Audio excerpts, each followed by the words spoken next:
گناہ کیا ہے؟ گناہوں کی کتنی قسمیں ہیں؟ گناہ کا تدارک کیسے کیا جائے؟ اور گناہ کے بعد انسان کے دل کی کیا کیفیت ہوتی ہے؟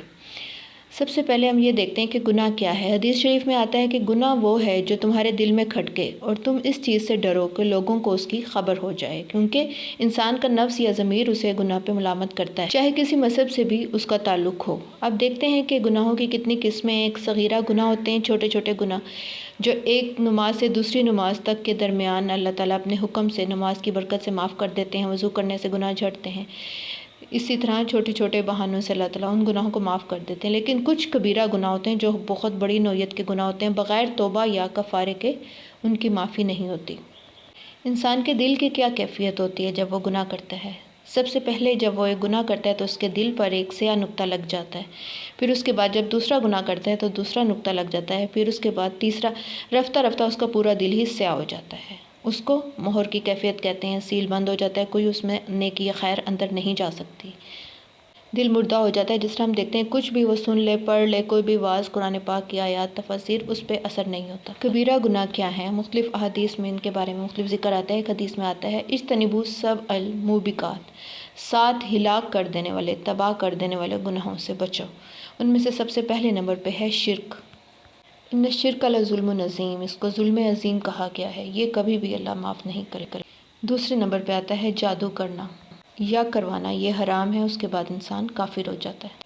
تیسرے نمبر پہ آتا ہے قتل کرنا، ایک شخص کو قتل کرنا حدیث میں آتا ہے جیسے پوری انسانیت کو قتل کیا ہو۔ چوتھے نمبر پہ آتا ہے سود کھانا، سود کھانا اللہ اور اس کے رسول کے ساتھ اعلان جنگ ہے۔ پانچویں نمبر پہ آتا ہے یتیم کا مال ناحق کھانا، اس کو اپنے پیٹ میں آگ بھرنے سے تشبیہ دی گئی ہے۔ اور چھٹے نمبر پہ آتا ہے میدان جنگ سے بھاگنا، یہ بھی کبیرہ گناہ ہے۔ اور ساتویں اور آخری نمبر پہ آتا ہے پاک دامن بھولی بھالی عورتوں پر تہمت لگانا۔ یہ گناہ بہت عام ہو چکا ہے، فیک ویڈیوز بنائی جاتی ہیں اور کسی کو بدنام کیا جاتا ہے۔ چلیں اب گناہ کا تدارک کیسے کیا جائے؟ گناہ ہو گیا ہے تو اب کیا راستہ رہ گیا ہمارے پاس؟ اس کے بارے میں قرآن و حدیث میں بہت ہی آسان راستہ بتایا گیا ہے کہ جو شخص بھی سچے دل سے توبہ کرے گا، اللہ تعالیٰ فرماتے ہیں کہ اے بنی آدم، اگر تو زمین بھر کے بھی گناہ لے کے آ جائے، تیرے گناہ آسمانوں کے کناروں کو بھی چھو رہے ہوں، سچے دل سے تو توبہ کرے گا تو میں تجھے معاف کر دوں گا اور مجھے کوئی پرواہ نہیں۔ البتہ قرآن و حدیث سے ہمیں کچھ توبہ کی شرائط کے بارے میں بھی ذکر ملتا ہے کہ جیسے حقوق العباد ہیں، ان میں معافی مانگنے کی بھی ضرورت ہے۔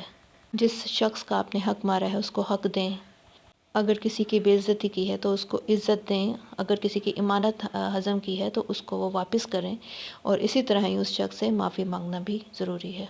اللہ تعالیٰ نے ارشاد فرمایا قُلْ يَا عِبَادِيَ الَّذِينَ أَسْرَفُوا عَلَىٰ أَنفُسِهِمْ لَا تَقْنَطُوا مِن رَحْمَةِ اللَّهِ إِنَّ اللَّهَ يَغْفِرُ الذُّنُوبَ جَمِيعًا۔ اے میرے وہ بندو جو اپنی جانوں پر ظلم کر بیٹھے ہو، اللہ کی رحمت سے مایوس نہ ہو جاؤ، بے شک اللہ سب کے سب گناہ معاف فرما دے گا۔ اللہ تعالیٰ مجھے اور آپ کو گناہوں سے بچنے کی توفیق دے۔